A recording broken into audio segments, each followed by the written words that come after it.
Now I'm very excited to have a chance to sit down with Emmy-winning and 4 times James Beard Award-winning TV personality, chef, writer, and teacher, Chef Andrew Zimmern. Please welcome him to the stage. I have to say a little bit more about him.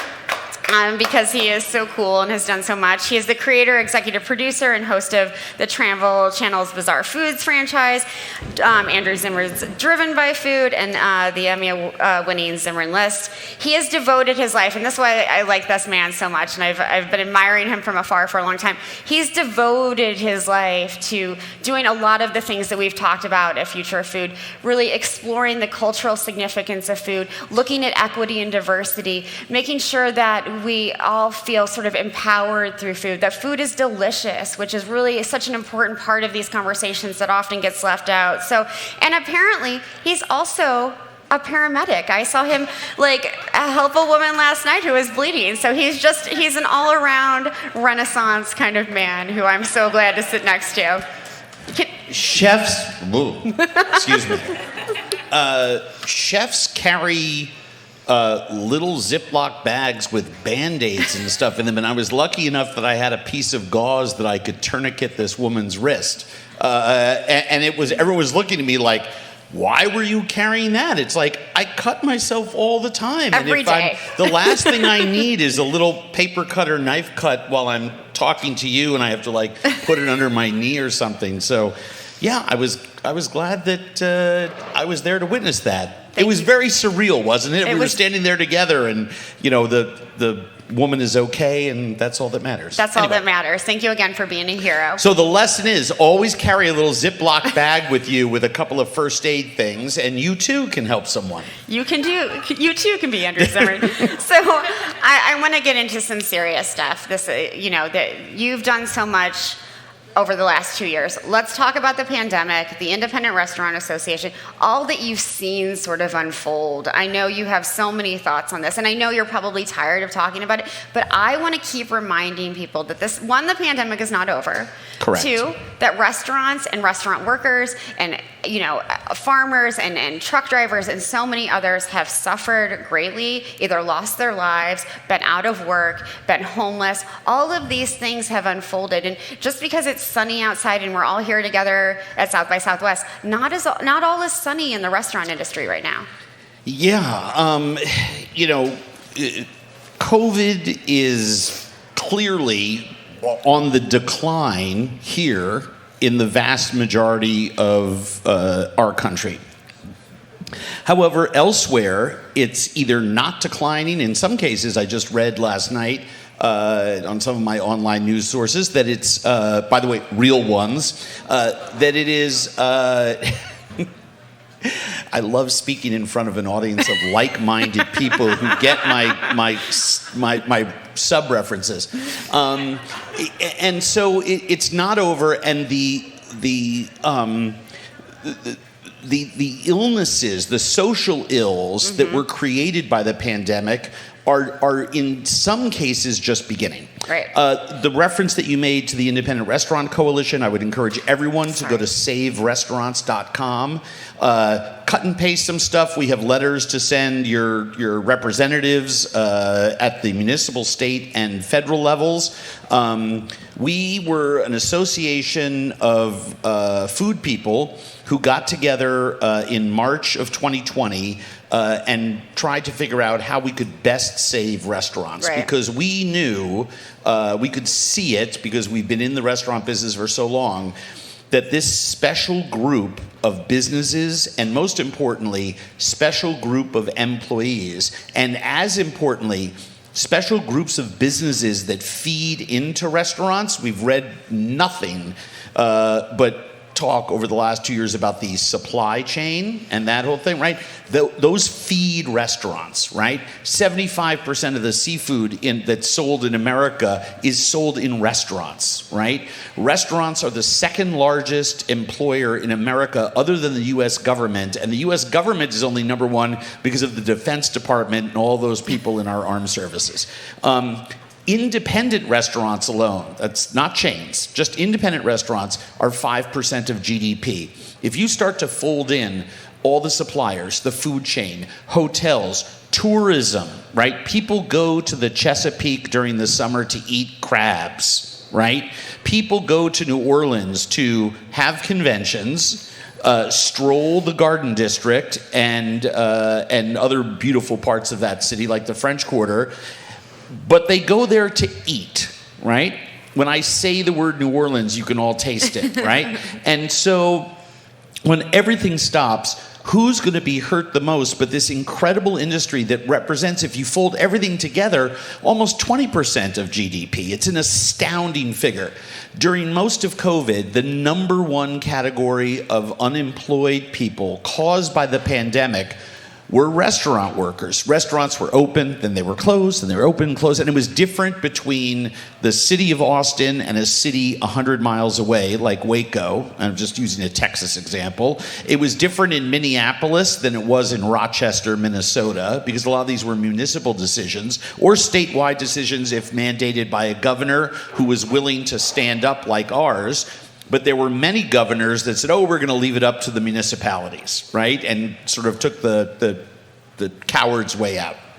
So we decided that we were going to use singleness of purpose on this issue, and we were just going to lobby Washington, D.C. for money for restaurants, full stop. That was it. And we helped get PPP created, but PPP didn't work for restaurants. You can't get 12 weeks worth of money if you're closed, right? There's no, you get the money, you just got to return it. So we worked with bipartisan group in Congress, actually Chip Roy from Texas and Dean Phillips, my congressman from Minneapolis, and we created the fix for PPP. We tried to get the Restaurant Revitalization Fund, $120 billion, which was the money that we needed to give to restaurants to sustain them. We only got $30 billion through the SBA, through the RRF. And now we're trying to get the RRF refilled. It was struck down. It was cut out of an omnibus bill. We're still trying to get restaurants money.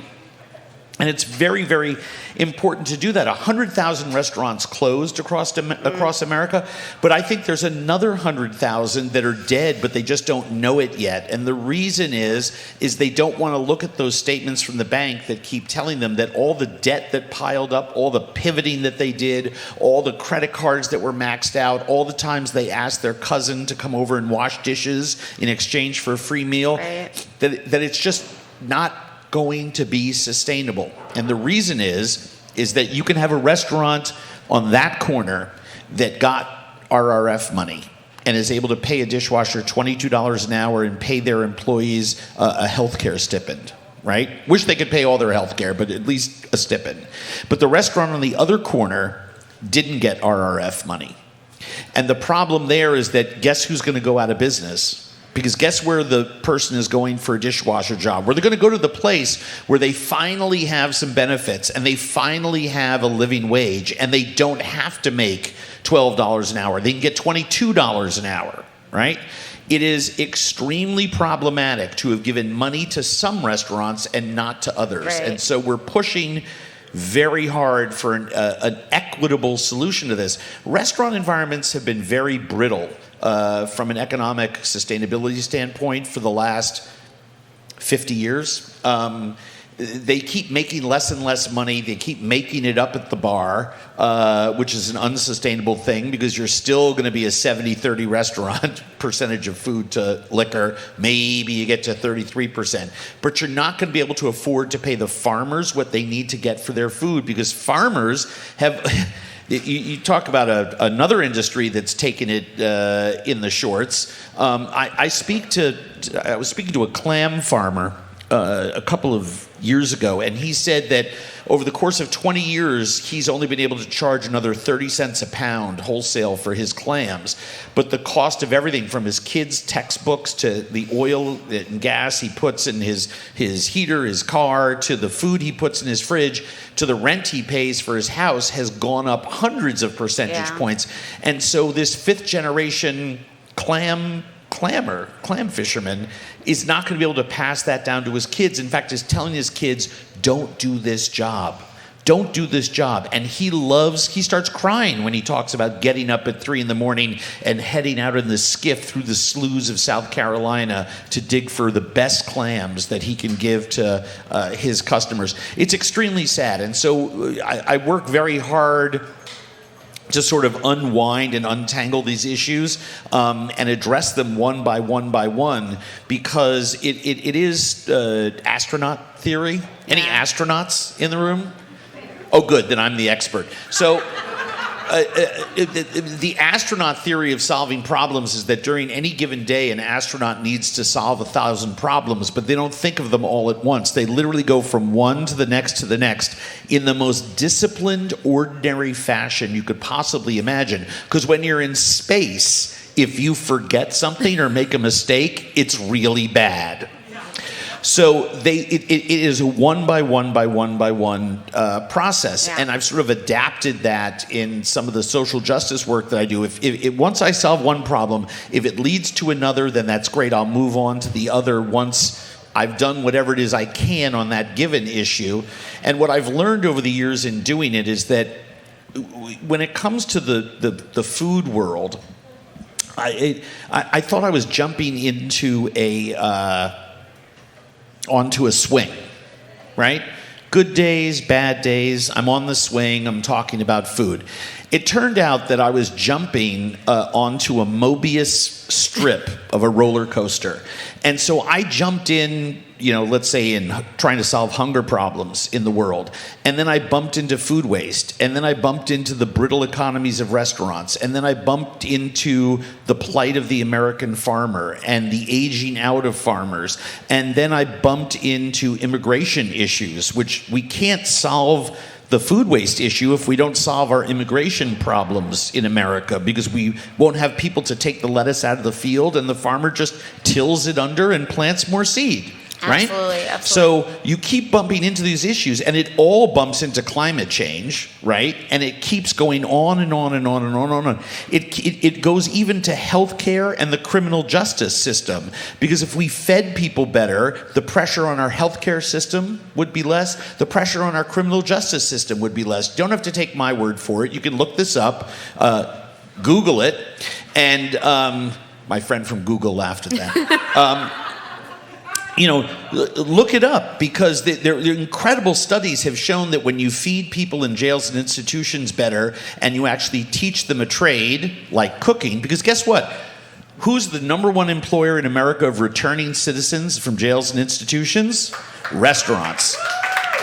Who's the number one employer of single moms? Restaurants. Number one employer of new Americans? Restaurants. Number one employer of last-time job seekers? Restaurants. First-time job seekers, restaurants. So it's so vitally important that wherever you jump in, you sort of realize that you are dealing with an ecosystem of issues. Yeah. And that's why over the years, I came to South by Southwest 6 years ago to talk about aquaculture. And now I've been here for 8 days talking about a whole variety of issues. And people say, well, you're not you don't do that, or you don't do this. Why are you on that panel? And the reason is because it's all the same fucking issue. Yeah, sorry. Absolutely. Sorry, don't be sorry, kids in the room. Sorry. Yikes. I apologize, moms at home with kids. You're fine. The problem is so maddening to me. We do have an ecosystem of problems that wherever you all jump in, and we all jump in on a different issue, but eventually we bump in to another issue that either can help us, right, or provides a roadblock to us. And that's why I love conferences like this, and why I love you people, because you all are the ones. I can't work on everything, right? I can lend my name to something because I have a platform, or maybe I can write a check for $100 to some people that need some money to pay their employees. But the fact of the matter is that we all have to work together, pushing 100 different levers at the same time if we're going to make a difference. It doesn't matter what we do to solve the hunger problem in America, right? Don't get me started on that because that's a genocide issue. It doesn't matter what we do, because if we still have the food waste problem and the climate crisis problem, and we're aging out farmers, and we're still keeping 75% of the production of most foods in the hands of just several companies, it is not going to make the dent necessary to recover. Right? So we have to do several things at the same time. It's kind of like allergy and flu season. Yeah. I get seasonal allergies, and I used to take one medicine, and my allergist said, no, you need to take these 3. Right? One of them just helps me to not cough and sneeze. Then the other one actually helps prevent the spores from activating in my body. And the other one is just like an aspirin compound that takes my headache away. But I have to take 3 things. And for whole my life, it wasn't working. Only taking 1. Sure. It's the same kind of thing. We all have to push these levers together. So I know you asked me about restaurants, but it is a spider's web, an ecosystem of the most vital and important issues to all Americans. And it is truly existential, because if we aren't working on our climate crisis, right, at the same time that we're working in our own hometowns, in our own city blocks, to help other people just by knocking on doors and dropping off food, because hunger is all around us, right? Food waste is all around us. Make your refrigerator smaller, take out drawers, take out a shelf, shop less, you'll throw away less. Shop less, you'll throw away less. If you're not doing all these things, then you might as well not do any of them. Sure. It's like going to the gym and just taking a steam bath. Well, that's not going to do a lot. I'm Absolutely. 60. I'd like to be walking when I'm 70, so I got to be doing my sit-ups. That's how I got this body. So you brought up some really interesting points. I have a lot to filter through here. One thing that you said is that you love talking to an audience of like-minded people. And I do too. But who we need to reach is the people who aren't like-minded. But like-minded people need to talk about how we're going to talk to the other people. Yeah. Okay? I'm 60, okay? When I was growing up, it wasn't like the 2 political parties in our country agreed on much. But what they did agree on was that they needed to co-regulate before they operationalized. They needed to understand where the other side was coming from. And then when you understand where the other side is coming from, you can then operationalize or take some action. And it may not be something that each side gets all of what they want, but it was called compromise, and some really amazing legislation got passed, small and large, at the municipal, state, and federal level. Okay, so that's, just pick a time, 45 years ago. Today, the thing that depresses me the most is the literal inactivity of our governments, and the inability to get done what is neither left nor right, not red or blue, but rather is simply forward for humankind. I don't understand how any politician could be against feeding hungry children. How are you against feeding hungry children? Sure. But the fact of the matter is that actual numbers have been run on this. So it costs $22 billion a year to feed all the hungry people in America. Okay? It's an actual number, right? So if we can do that, by the way, we have the $22 billion to do that. As I learned yesterday from an economist who I was having dinner with, that's a rounding error on our annual GDP here in America. I mean, it's a rounding error, okay? So it's a couple of airplanes. I mean, people make all the analogies in the world, but it's something like $22 billion, sure, right? So if we do that, the savings in our healthcare system, criminal justice system, all those other places I was talking about, the number of jobs that would be created to feed those millions of hungry people, right? Because we have 23% of Americans don't know where their next 3 meals are coming from, right? It's not food insecurity, it's hunger, right? So if we do that, it actually pays for itself within the first year because we save money somewhere else, right?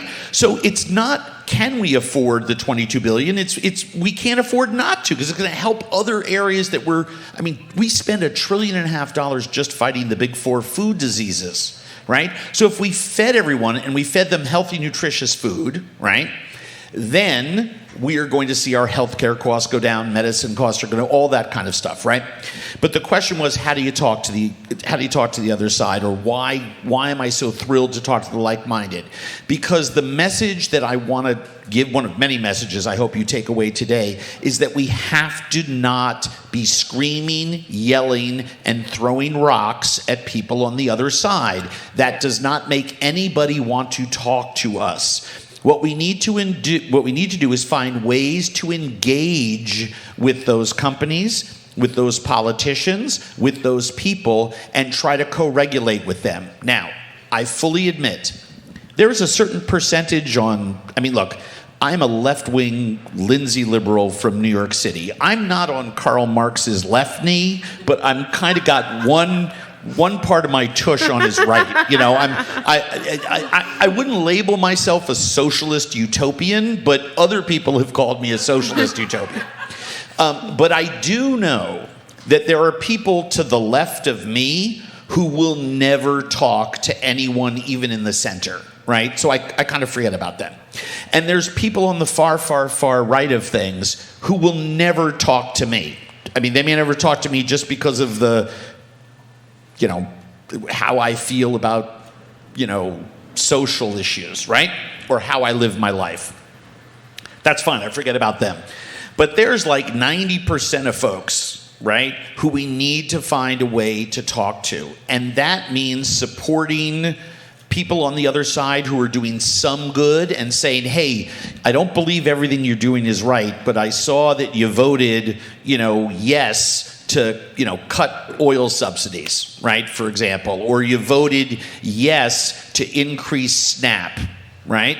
So thank you for doing that. How do you vote yes for increasing SNAP, but still want to keep people away from the voting booth in your home state that you represent? That's a fair question to ask a politician, right? Because they should be on the same side, in the same ecosystem of issues. So we have to learn how to communicate with each other. Yeah. There are many big businesses out there. I'm from Minnesota, so I use General Mills as an example. They make sugary cereals that are not good for kids. They make a lot of other products that aren't great for people, right? And yet I keep talking about how much I love them. Because do you know who spends the most money in the world researching drought-resistant grains? General Mills, right? And if we're going to combat our climate crisis, this never-ending, always increasing doom scroll that is, every day in some way it's getting worse somewhere, it's not getting better. We need to be doing stuff like supporting new farmers with new types of crops that are built for the next 30 years.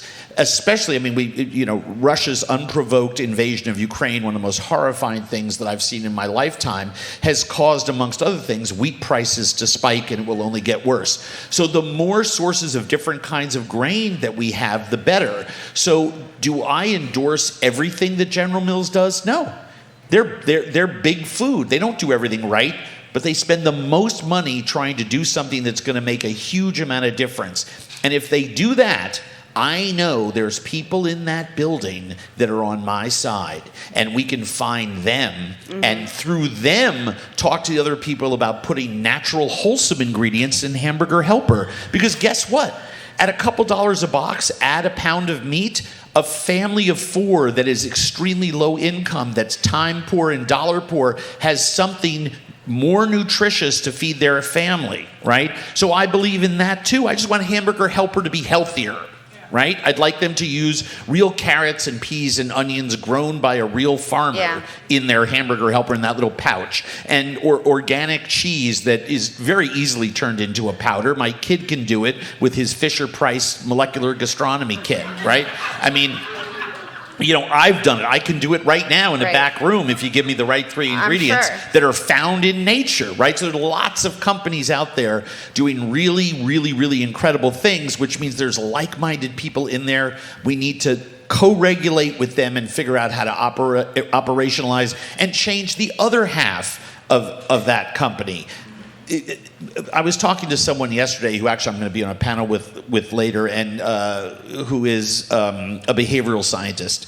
And my biggest complaint about all of this, or the biggest frustration that I have, and I'm sure you all share it too, is we knew that not wearing seatbelts killed people. And we knew that in the early 60s. But it wasn't until almost 45 years later that we made laws in states that said you had to wear one. Every car my dad bought when I was a kid, we stuffed the seatbelts down in between the seat. That's how I grew up, right? Now, anyone under the age of 40 just buckles up automatically because it's been the law since you've been driving, right? I mean, you never knew anywhere different. We knew cigarettes were killing people, but it took 40 years to put a warning label on a pack and get the commercials off of TV, right? So why do social justice movements occur at this sort of glacial pace? And I think one of the things that we can do to help speed things up is to get more people engaged. And if we want more people engaged, then we can't just be like, yeah, and whipping each other up into a blood frenzy. Yeah. You know, like Agreed. I love Vikings on Netflix. You know, it's not like that. We also have to do the rest of the work, which is go to the next village and get more people, some of whom are like-minded, some of who aren't, to understand why we're fighting for what we're fighting for. We need to it's more conversation, it's more conversation, it's more conversation, which is why I love, and I'm sure this question is coming at some point, like a takeaway. Do what you want with your money. There's lots of places to donate to. But if everybody, went to, what website would they go to for all of this? Foodtank.com. Foodtank.com, and cut and paste material that is already beautifully written on that website in a gazillion pages that are on there, or just send a clip of an interview from someone that you liked and send it to the link to everyone in your mailing list. By the way, half of them don't agree with you, even if they're your friends. Trust me, half of my friends don't agree with me. And just say, please give this a listen, right? That's how we're going to change hearts and minds. And guess what? We're going to do that quickly enough and support politicians who are like-minded. Ask the hard questions. In my lifetime, there's only been one time I've ever heard a presidential candidate asked about a kitchen table issue. And it happened in the last election. There was a reference to food and a bunch of other things. But, weather, food, economic growth. I mean, just telling you that the largest group of employees in America, other than those cashing a U.S. government paycheck, are in independent restaurants, means that independent restaurants are really bigger. Like Main Street America restaurants are much bigger than we thought. Why aren't we talking about unemployment through the lens of the restaurant worker? Why aren't we talking about decentralizing the food systems in America? Why aren't we talking about those things at the municipal, state, and federal debates that are going to be coming up in every town we all live in? I don't know where you all are from, right? But I know that I'm going to be very active this year doing just that, because we've seen what has happened in other issues, how powerful state governments are, right? We're a mile from the state capital of Texas. I know there's a lot of things going on here politically, but we need to make sure that on the issues that we're talking about on this stage, that the representatives in that building understand where we come from, because you shouldn't be for keeping children hungry. We have the ability to solve hunger tomorrow in America. Literally tomorrow, we could start feeding. Statistically, end hunger would probably take about a week, because the big companies, food companies, also have distribution, right? They have warehouses, they have trucks that go all over. So maybe it won't take a week, maybe it'll take a month, okay? But I'm sure there are some people here who are, engineering wonks that could make it happen pretty darn fast. We can statistically end hunger metaphorically tomorrow. To choose not to do so, since we have the ability to do it, to me makes it genocidal. And just leap in on that issue, and let's talk to everyone we can about it. It's vitally important to it is truly existential, an overused word in most cases, but I think in this room is very appropriate. No, so important. And, I want to spend the rest of our time, we have about 10 minutes left, to talk about... I don't have 2 hours? No. I wish. So I want to spend... I better start talking less. No, it's all good. I just want to spend a little time, I was talking to your friend Tom Colicchio recently about how we change this bro culture that has existed in the restaurant industry for so long. I want to go from how we save restaurants to how we rebuild them differently. Mm-hmm. And how do we, get rid of the racism, the misogyny, the inequity that is pervasive throughout the restaurant industry? I hate to say it, but you have to sort of get quiet, shut your eyes, and think to yourself, what is it that all restaurants have in common that they all do? They all buy food at one price and sell it for a higher price. And the difference between the two is where they pay their taxes and pay all their bills. We need, and this is why refilling the RRF is so important. Yeah. We need to be supporting restaurants that are serving less meat, more vegetables, more beans and farinaceous foods in an effort to manage prices on their plate. And if you are in that small percentage of people that can afford to go to fancy restaurants, make sure that you are communicating. I was thrilled to see that at both meals that I was able to eat out here in Austin, the animal protein was the smallest piece of what was on the plate, right? When I was growing up, you'd get a half chicken, a half a head of broccoli, this giant baked potato, and help yourself to the salad bar. Sure. And it was $17, right? Well, last year, this year, that same half chicken is now $18, right?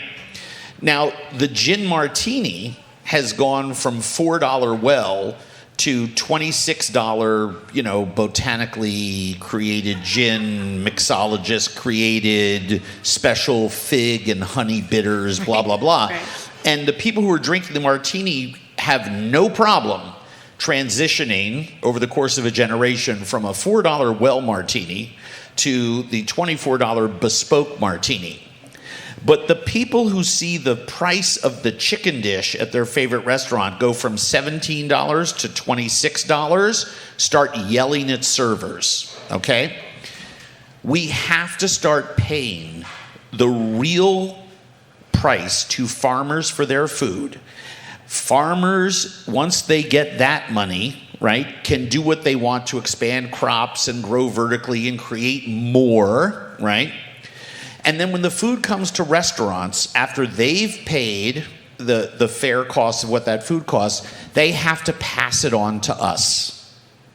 Now, the secret, right, to how to keep the plate cost lower is to use less of the most expensive ingredient, which 99 times out of 100, please don't scream out chanterelle mushrooms at me. I know there's some exceptions to the rule, but it is the protein in the middle of the plate, right? So remember I talked before about how it affects every other issue? This is why I support aquaculture. This is why I support vegan before dinner. This is why I'm serving a piece of meat to 6 people and lots of other stuff around it and share it in what I call the Turkish way of eating, which I love it. But it's really a way of eating that's popular all throughout the Levant and Central Asia. And it is vitally, vitally important for us to be patient with restaurants as they raise their prices for what goes on the plate. They have artificially kept those prices lower because customers revolt.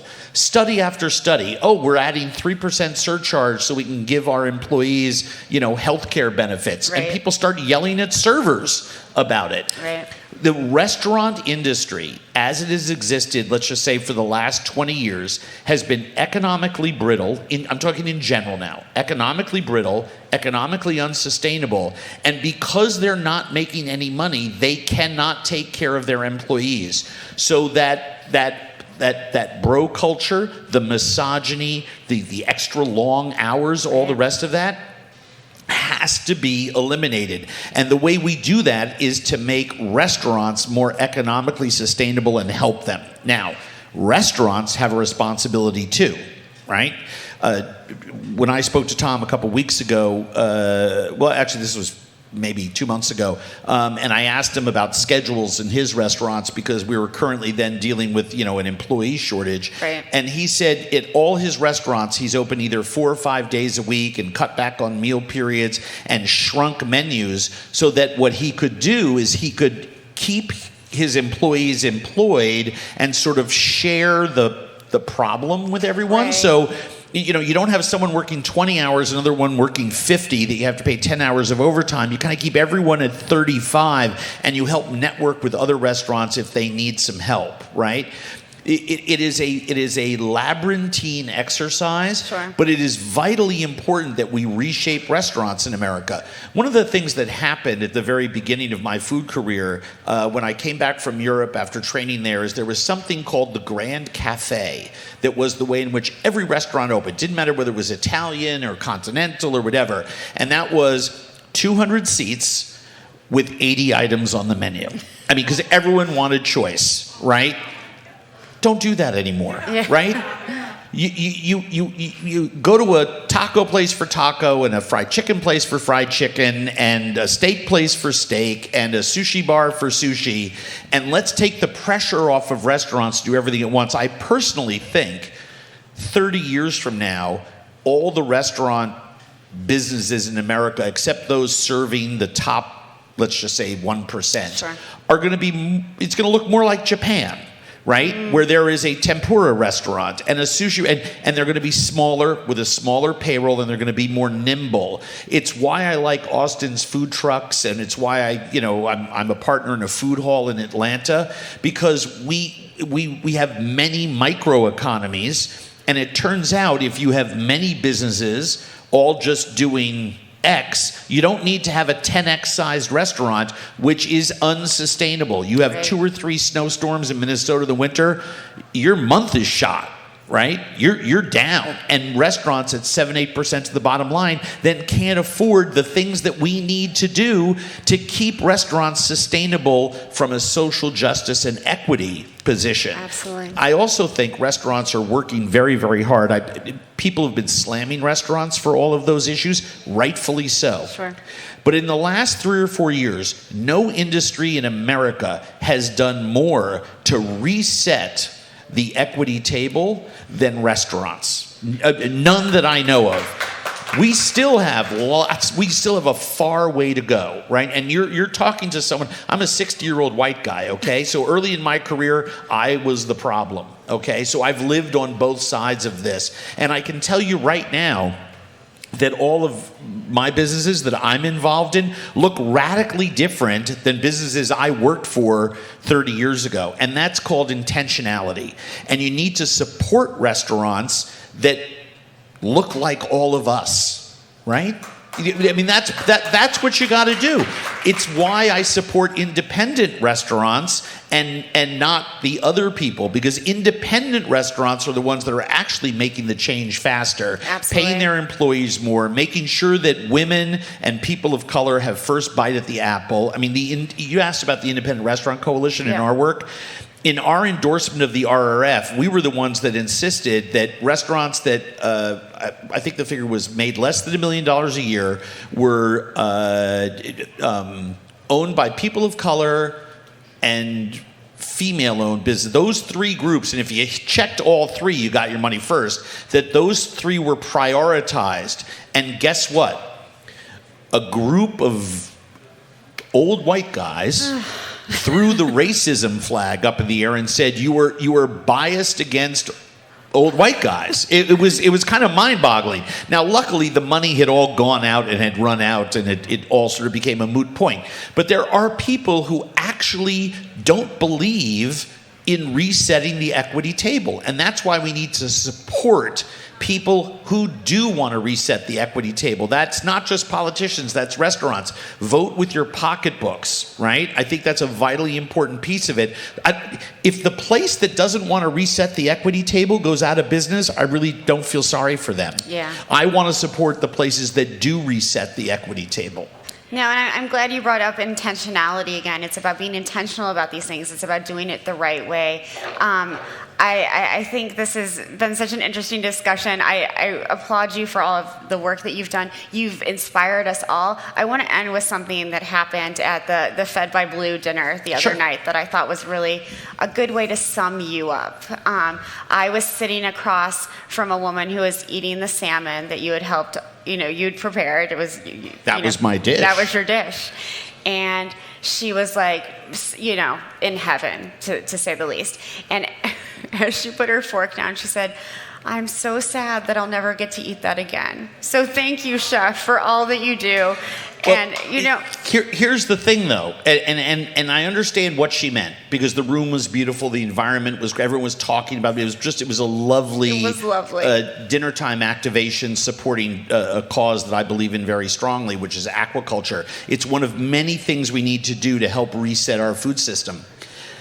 But the fact of the matter is that you can buy sustainably raised salmon, right? And you can, and this is not a plug for my website, you can go on andrewzimmern.com or any of a number of websites and find a yummy sauce and a nice veg to go with it. We can all eat that way. It was my point with my dish. The cooks in the kitchen were all like, "Is that it?" Because it was so simple, right? I had 4 elements on the plate. That was it. It was 4 elements. And one of those each element only had 2 ingredients, one of which was salt in the case of the mustard greens, because they were local and they were so delicious from a farmer here. The salmon just had salt on it, right, before we cooked it. The sauce had 5 ingredients in it, and it had no salt at all, because I made it with dashi and miso, so it didn't need any salt, right? And it had a little bit of chili oil that had a couple ingredients in it. The point being, simple, easy, delicious, nutritious food that does the world good when you look at the plate, because everything on there was very harmonious and and co-regulating with all of our ideas here. All of that food is available to us, and it can be delicious. We can celebrate that joy in our lives of sharing a good meal together, while at the same time screaming at politicians to make a change faster. Absolutely. The two are not mutually exclusive, so absolutely. There you have it. What a great point to end on. Please give him a round of applause. Thank you so much. Thank you.